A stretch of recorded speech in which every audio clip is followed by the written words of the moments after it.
right now about the life of Jesus, because what we've said is we want to be fully devoted followers of Jesus. And to be fully devoted followers of anything, you have to know about that thing. You have to know, especially a person, what decisions they will make, who they talk to, where do they spend their time, how they live their life. And so that's what we have been doing. We're in Luke, and we're just looking at Jesus' life so that we can try our best to mirror his life, so that we can try to live a life that looks like Jesus. And so today we're going to talk about something that's super practical. All of you would probably raise your hand and say, absolutely, this is important, I should do it. However, the reality is most of us don't do this very often. And I put myself in that category as well. Most of us don't do that. So we're going to talk about it today. I think one of the reasons is because most of us live our life by this motto: only if. Only if. You know what I'm talking about? Like, I'm going to help somebody else only if I have time.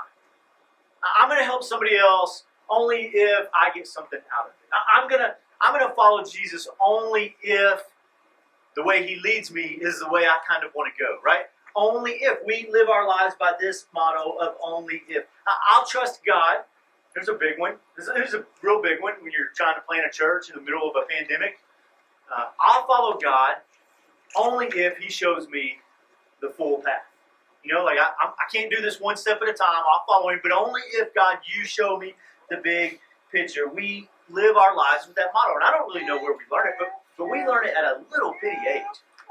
I mean, from the time we're kids, you ask your kids, Halloween just happened. You ask kids, hey, can you give your brother some candy?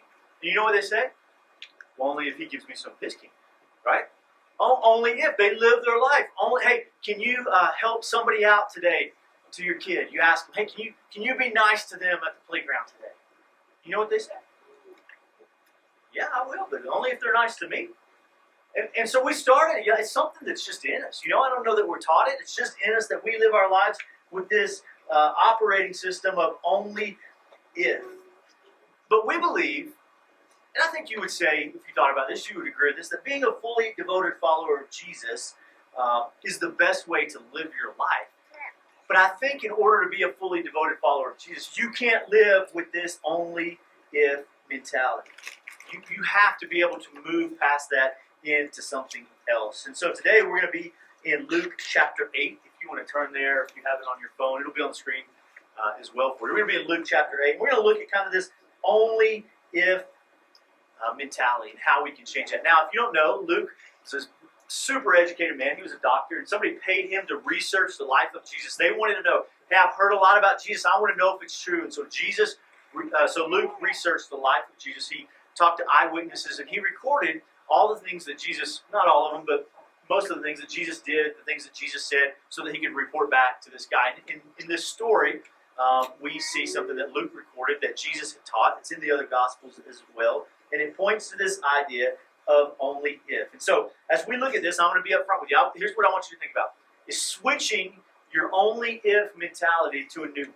Switching your idea of only if. We think that by changing the words only if to even when, you'll live a life that looks more devoted to Jesus. If you would, instead of saying only if, you would say even when. So it looks a little something like this: I'm going to help that person even when there's nothing in it. God, I'm going to follow you in the direction you've given me even when I don't know the next step. God, I'm going to love my neighbor even when it's my crazy neighbor, right? Because we all have the regular one and we have the crazy one. Even when it's the crazy neighbor. Even when makes us live a life where we look more like Jesus. And so we're going to look at those words today, because Jesus lived a life of even when. Jesus didn't live a life of only if. Jesus lived a life of even when. If you think about it, he loved people even when others would walk right past him. Jesus went to people's houses even when they were considered the worst people in society. Jesus hung out with people at the well even when nobody else would have anything to do with him. Jesus lived an even when life. And in fact, we should be grateful that he did, because if Jesus thought the way we often think, if Jesus said only if, then you and I would be in a lot of trouble today, right? Because the gospel would look a lot different. The gospel would look like this. Jesus saying, hey, only if you get your act together, only if you figure it out, clean yourself up a little bit and realize how messed up you are, then I will sacrifice myself for you. But he doesn't say that. Jesus says, even when you're a mess, even when you don't have any idea that you even need a Savior, I will rescue you. See, Jesus' life is an even when life. And I think if we can get this one, I think if we can change these areas, these words of our lives from only if to even when, it'll change how we follow Jesus. It'll change how we make decisions. It will change how we interact and how we talk to people. So I want to be upfront with you this morning. I very much have an agenda for you. I want you, I want me, I want all of us to share our faith. I want us to tell people about Jesus. Not just invite them to church, not just be a good example, not just have them over for dinner, but have a conversation about Jesus. And so we're going to look at a story today that talks about this. Now, I know right now some of you, what's racing through your minds is, that sounds terrifying. No matter how long you've been a follower of Jesus, some of you may be right now thinking, oh, that sounds terrifying. I can't have that conversation with him. I don't know what to say to them. I can't tell someone about Jesus. But for the next 20 minutes, I'm going to hopefully answer a few questions you may have, address a few of the concerns you have about doing that, a few of the reasons you have that you don't do it. We're going to look at what Jesus says, how he lives his life, and hopefully at the end of this, we've addressed some of those things. So I want you to know, it's a daunting task. For some of you right now, your heart is racing. But I'm on your side. We're going to get through this together. So Jesus shares an even when story with us. And it's a fantastic story. It's in Luke chapter 8. And when you think about it in terms of sharing your faith, it really is one of the most liberating, one of the most freeing. It should be one of the most motivating and encouraging stories about sharing your faith that we have in the New Testament. So let's read this together. In Luke chapter 8, we're going to start in verse 4. It says this: as a large crowd was gathering and people were coming to Jesus from every town, he said in a parable. So again, people are following Jesus. They want to hear from him. He's teaching. They want to hear what he has to say. In fact, there was such a big crowd here with him. Last week he went up on a mountainside. This week he goes out on a boat and he's teaching from a boat, which seems like kind of a cool way to teach. But I don't know anybody with a boat. We live in Colorado, so that's not happening here. But he was out on a boat so that he could kind of speak to everybody. They would be able to hear his voice. That was kind of his stage. And so he goes out on a boat to speak to him. Here's what he says. He tells them this story. A sower, or a farmer, is really the word there, went out to sow his seed. And as he sowed, some seed fell along the path, and it was trampled on, and the birds of the sky devoured it. Other seed fell on the rock, and when it grew up, it withered away, since it lacked moisture. And then other seed fell among thorns. The thorns grew up with it and choked it. And still other seed fell on the good ground. And when it grew up, it produced fruit 100 times over what was sown.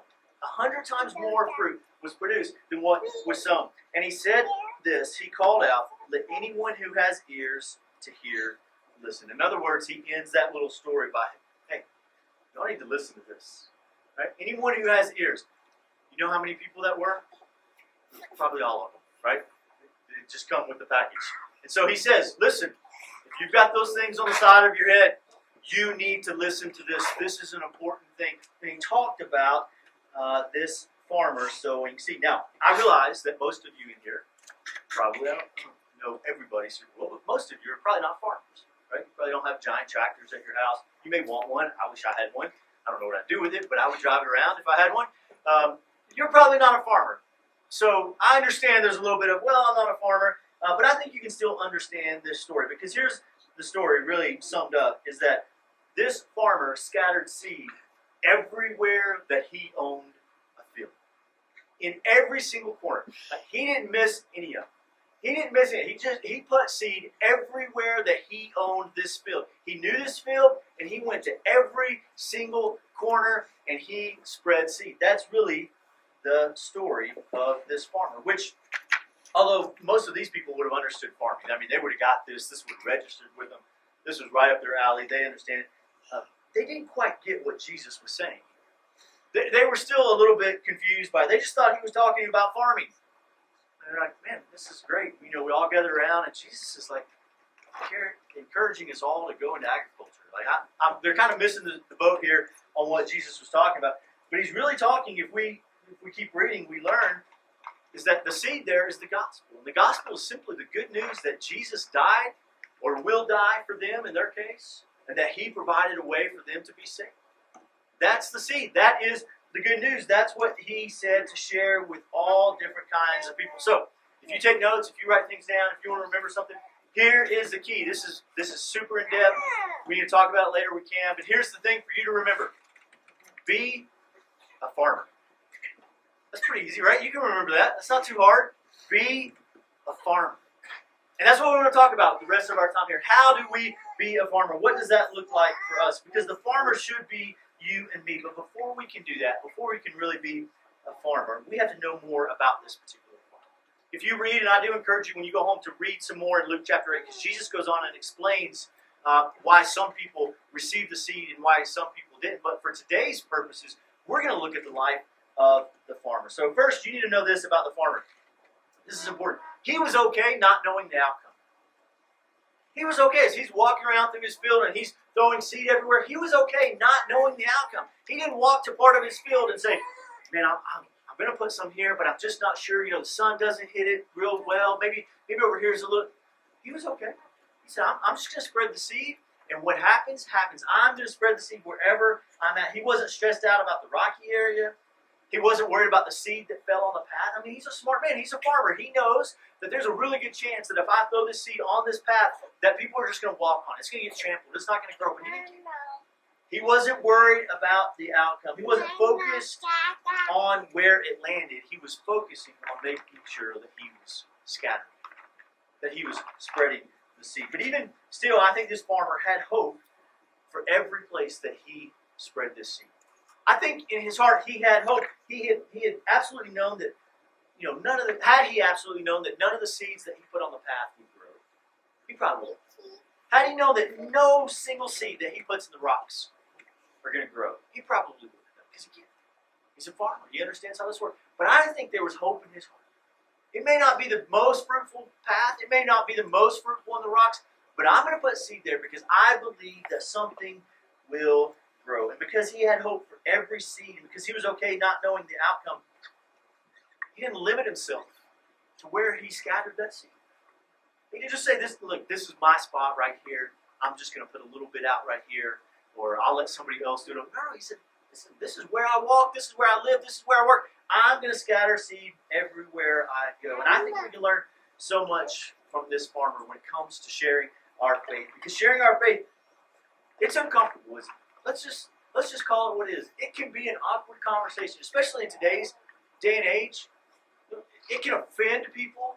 God forbid that ever happen, right? It can be an uncomfortable thing for us to do, for us to share our faith. But maybe if we didn't put the responsibility on us for how the story of Jesus is received, we would be more willing to share that story, right? The farmer wasn't worried. He just said, I'm going to put it here, and what's going to happen is going to happen. And if we were the same way with sharing our faith, I'm not responsible for how it's received. I'm not responsible for whether it takes root and grows or not. I'm responsible to share Jesus with others. Maybe if we truly believed in the power of the gospel of Jesus that saved us, to be powerful enough to save someone else, and it wasn't up to our ability, it wasn't up to our skill set, it was up to the power of the good news of Jesus, we would be more willing to share our faith freely. So let's just talk for a minute. Why aren't we more like this farmer? Why don't we live our lives? Why don't we share our faith more like this farmer? If we need to be more like this farmer, willing to share our faith anywhere and with anyone, then I think we first have to address what's maybe kept us from doing that in the past. What's kept us from sharing our faith in the past? And there's several different reasons, but there's a few that I think are the primary reasons that kind of affect everyone.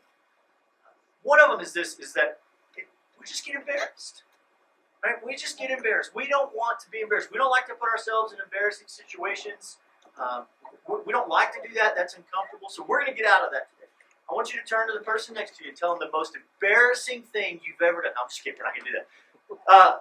But we don't like to be embarrassed, right? We don't want to put ourselves in a situation where we may say something that's embarrassing. They may not receive what we've said.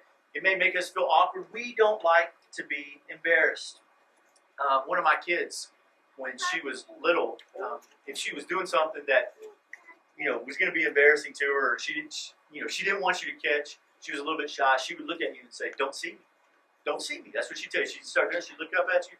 She'd say, "Don't see me." And I think sometimes that's kind of how we are with our faith. Like, okay, I'm going to share it. And then we kind of look around like, don't see me. Okay, I'm going to do it. Like it's an embarrassing thing. We don't want to. And although our English is certainly better than my daughter's, we feel the same way. But this is embarrassing. This could be embarrassing. This is potentially embarrassing, so I don't want to do it. Well, hopefully I can encourage you to overcome that somewhat, because you need to know that you're not the only person who's ever felt embarrassed about sharing your faith, felt embarrassed about telling someone about Jesus. There's a man by the name of Paul. You may have heard of him before. He's written most of the letters in the New Testament. Most would say he's the greatest missionary who ever lived because he traveled all over and shared Jesus. Most would say he's the greatest evangelist, which just means he's a person who tells others about Jesus that ever lived. Like, there's Jesus, and then there's Paul, right? He's right there behind when you read through the New Testament. If Jesus didn't do it, Paul was the one doing it. That's how on a pedestal we put him. And yet, this is so encouraging to me that we look at him. He wrestled with being embarrassed.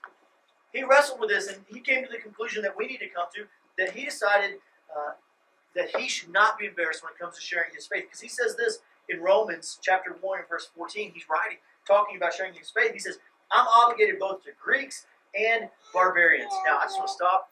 It's just pretty cool that he lived in a day when he could call people barbarians. And they knew who he was talking about. Oh, yeah, Tommy down the road is a barbarian.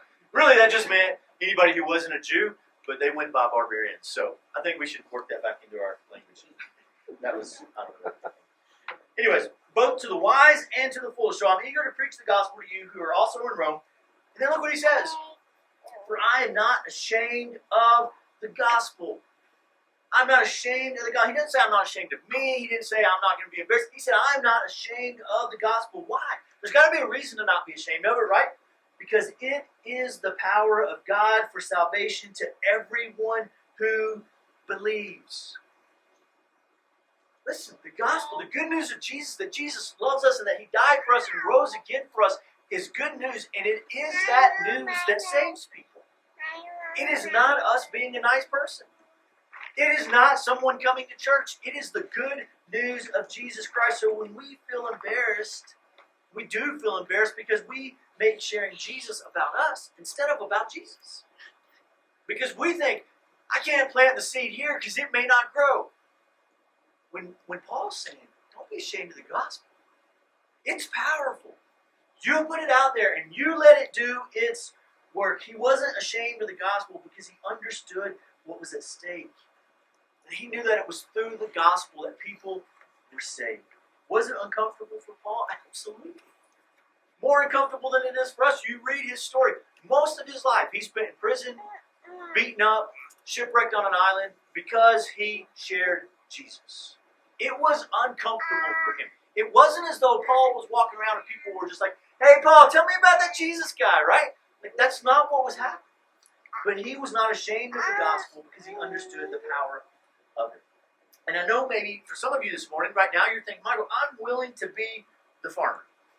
Hope it comes with a tractor, but I'm still willing to be the farmer, even if it doesn't come with a tractor. I'm willing to do that, but because you want people to know about Jesus, because you know the power of the gospel. You want nothing more than that. But for you, there's an issue.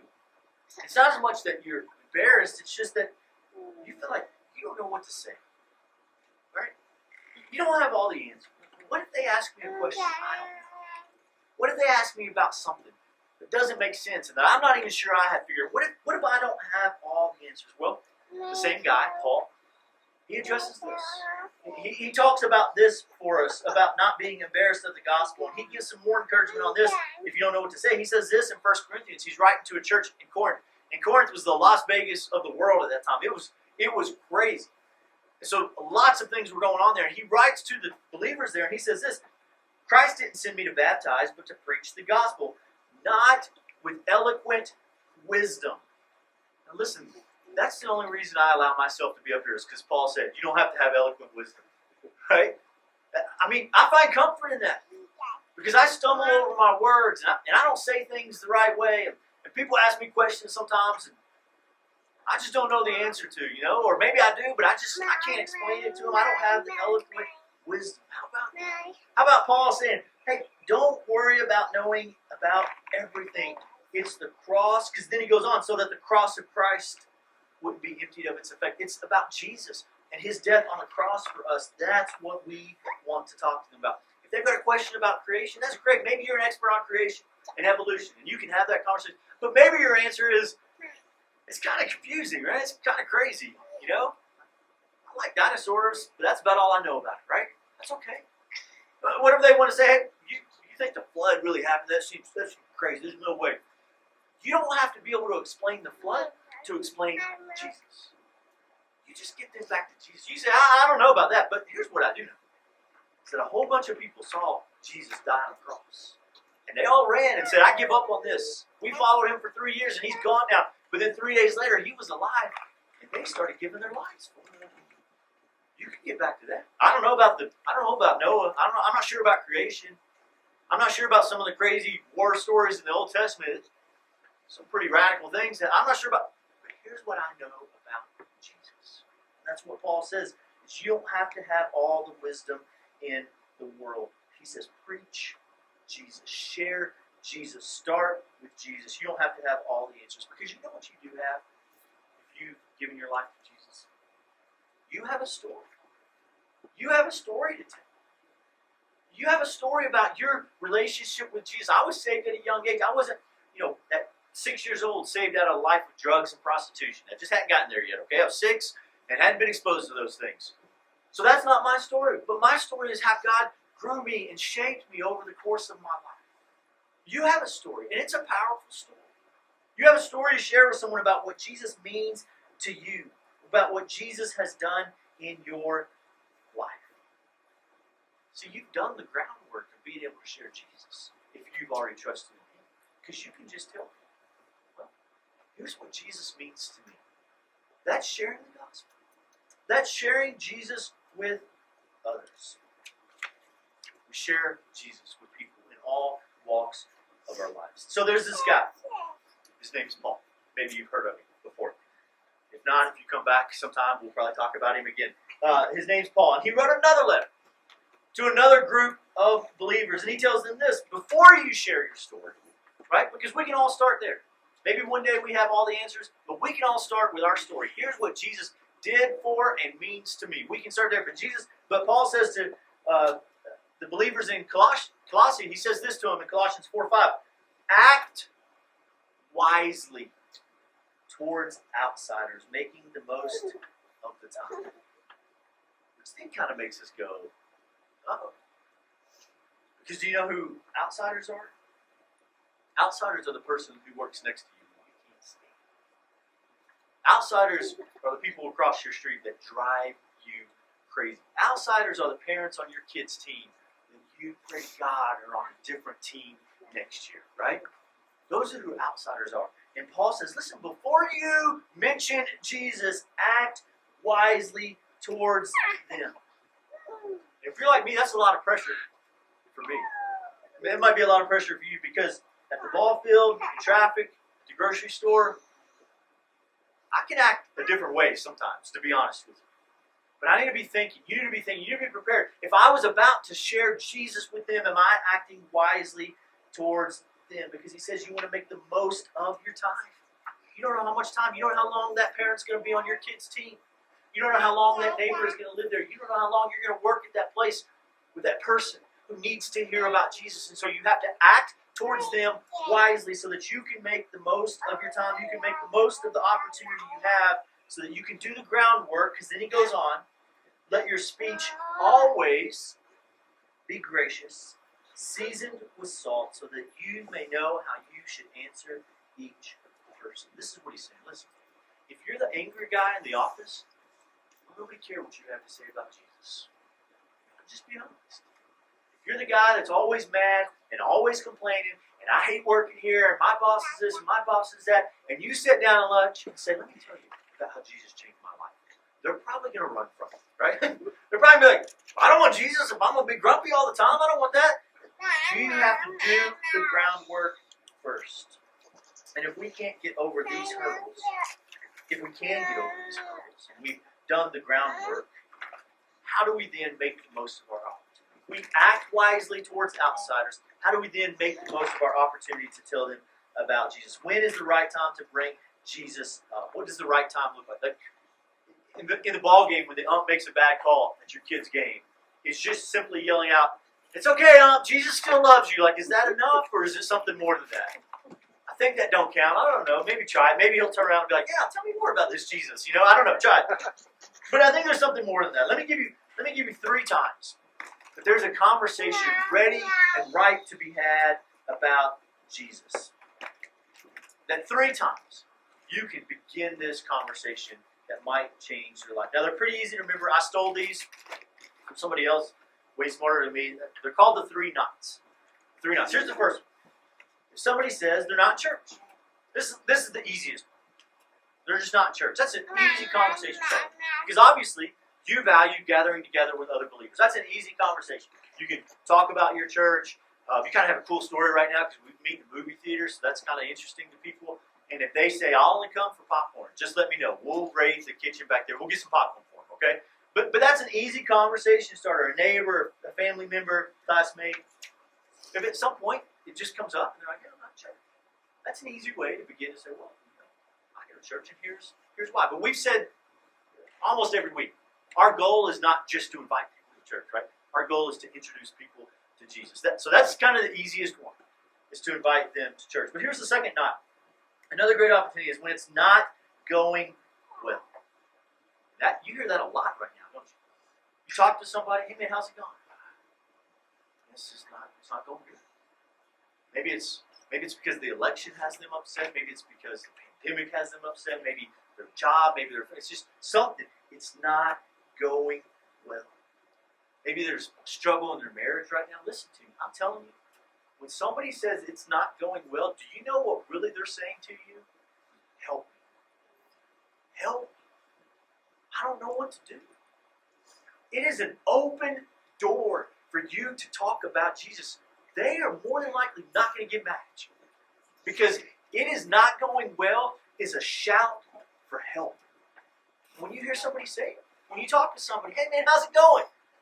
"It's been a rough week." You need to key in on that. They're saying, "I'm about to tell you something. And if you've got an answer, I'd like to hear it." And I believe, hopefully you do have the answer that I have. And that's Jesus. When it's not going well. Here's the third one. When somebody said, this is the last knot, when somebody says that they're not prepared for something. They're not prepared. They show up to work. Their office is cleaned out. They weren't prepared for it. They get some bad news at the doctor's office. They weren't prepared for that. Something happens in a family member's life and they just weren't prepared for this. And you begin to talk to them and they share something with you that they weren't prepared for. Listen to me, that is an amazing, open door, golden opportunity to begin to talk to them about Jesus. Because just like the person who said it's not going well, the person who says, I wasn't prepared for this, we weren't ready for this, we weren't expecting this, they are also searching for answers. They are looking for help. And I believe that we have the help that we're looking for. So, here's the application. You don't have to have all the answers. You can feel uncomfortable. That's okay. But if you're going to live an even-win life instead of an if-only life, the place is to start is to share Jesus even when it's uncomfortable. Even when you don't have all the answers. Even when you might be afraid. Because like the farmer in this field in Jesus' story, we don't know when the seed is going to take root. We don't know when the seed that's planted is going to take root. We don't know what effect it's going to have. But he puts the decision part on them. He puts the sowing of the seed on us. And here is why this is so important. It's because where you work, there's some soil. Your neighborhood, there's soil. Where your kids play, where you go to the gym, there's soil. All of you have soil. And for some of you, it's different. Mine at this stage of my life doesn't happen to be at the gym. But some of you, you've got soil at the gym. Some of you, it's at your kids' field. We all have soil in our lives, in our team, on our classroom, on our streets, at the grocery store. We have soil. We have this. This is soil. You should be proud of me. I hopped the fence and dug this today. I'm going to put it back after church so it's not stealing. This is soil. It's just, there's nothing special about it. It's kind of a mess. Nothing is really, I look at this and seem appealing. But let's give this soil a name. I'm going to name it Timothy. I don't know why. It's popped in my head. Timothy. My soil's Timothy. You've got some soil that you should give a name. There's probably a name in your head right now of somebody that you probably should talk to sometime soon about Jesus. Well, right now they're just this. And this soil is never going to do anything. It's just dirt with some grass in it. There was a little bit of trash in it. I picked that out. It's just dirt. Do you know what is going to make this soil reach its potential? Do you know what's going to make this soil be productive? Do you know what's going to make this soil be something that somebody looks at and goes, hey, that's beautiful? Do you know what it's going to take?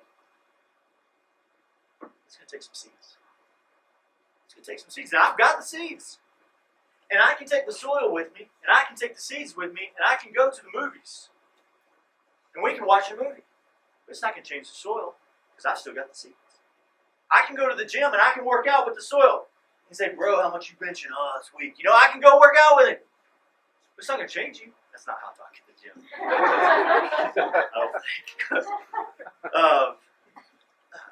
I was going somewhere, but I've still got the seed, right? I can go to work, and I can sit in a cubicle. I can work on the line. I can work with Timothy all day, all year. But if I keep the seed here, is Timothy's life going to be any different? Nope. It's going to be a jar of dirt. I'm going to carry this around and go, man, this is good stuff. This changed my life. I have eternity with Jesus because of this, because somebody that I know opened this up and poured some of this into me. This is gold. Hey, have a good day, Timothy. Hope you work it out. Hope it gets going better for you. My association with him is not going to change. It is the power of the gospel, the good news of Jesus Christ that changes people. If you want Jesus to grow in someone, you have to plant Jesus in them.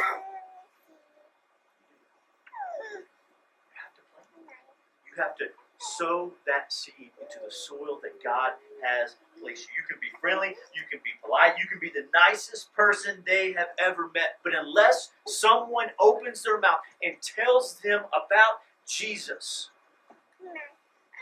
they will not know the good news of Jesus Christ. That seed will not take root in their life. They will not have the opportunity for their life to change. This is enormously important. We can't miss this. We can't fail to do this. We can't plant a church and not do this. We can. But who wants to do that? I don't. I don't want to get to heaven and there be a bunch of people there who are already going. I want there to be some people who are there because I planted seed in their life. Because as a church, we planted seed in their life. This is so important. Even when we're uncomfortable, we have to share Jesus. So here's your question this morning. When is the last time? This is a question for me too. When is the last time you shared Jesus with someone? Not you were nice to them, not you loved them. Those things are great. You have to do those things. Those are the act wisely, right? So that you can make the most of the time. But the making the most of the time is sharing Jesus. When is the last time you have talked to someone about Jesus?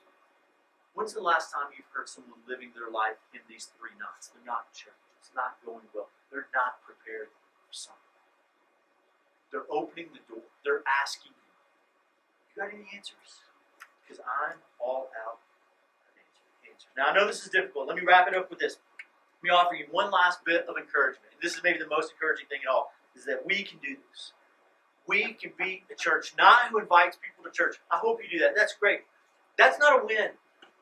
Hey, come to church with me. That's easy to do. I just did it. Hey, come to church with me. That's easy. A win is for you to share your faith with others, for you to lead people to Jesus, and for you to lead them in a relationship with Jesus, for you to make disciples like Jesus tells us to. In Matthew 28, he says, go and invite them to church. He says, go and bring them to your pastor so he can make a disciple out of them. It says, you go and make disciples. Because we are the church.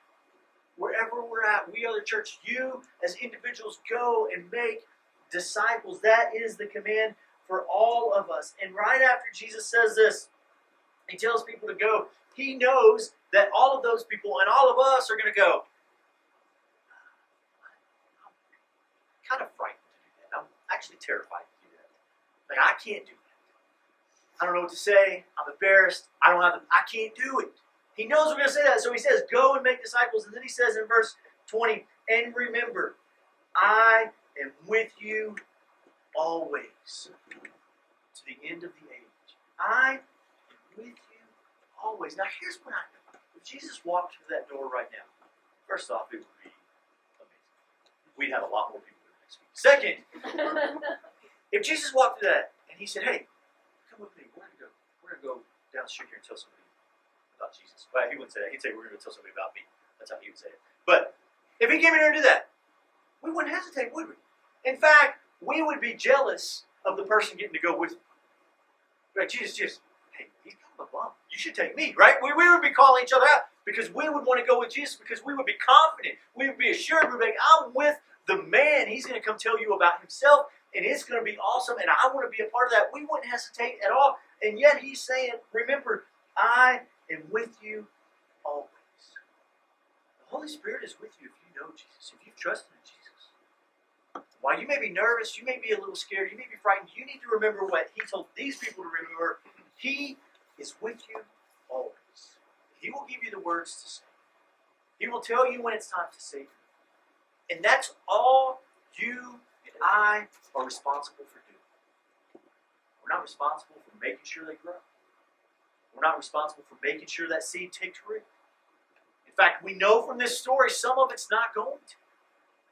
We're responsible for spreading the good news of Jesus to the people that he has put in our lives. So if you and I trust that Jesus is with us, then I think whoever your Timothy is, you would be more willing, maybe even excited to plant some seeds, even when you're uncomfortable. If you bow your heads and close your eyes, we're going to pray together. But this is what I'm going to ask you to pray right now. Not really listen to me pray. Whoever your Timothy is, whoever the person is that you pictured when I held this jar up, as I pray, I want you to pray for them. And I want you to pray that that the Holy Spirit would go before you into their life, begin doing something that you are not in control of or responsible for, but that he would begin breaking this ground up so that when you share Jesus, when you talk to them about what Jesus has done in your life, they are ready to receive it. I want you to pray for your Timothy. But I also would say this. Just because you're here today, just because you're nice, just because you are a good person, doesn't mean that the seed of Jesus, the seed of the gospel, has ever taken root in your life. It is through calling on Jesus and confessing our sins and asking him to be our Savior that seed takes root. It is not through our kindness. It is not through our goodness. It is not through our church attendance. It is through professing Jesus as our Savior. And if you've never done that, just like I don't want you to be embarrassed to share your faith, I don't want you to be embarrassed to proclaim your faith. To say, today I'm calling on Jesus. And I would love to have a conversation with you after this and answer any questions you have about that. As I pray one of those two things. Do you have the seed of the gospel in your life? And if you do, whose life do you need to plant it in?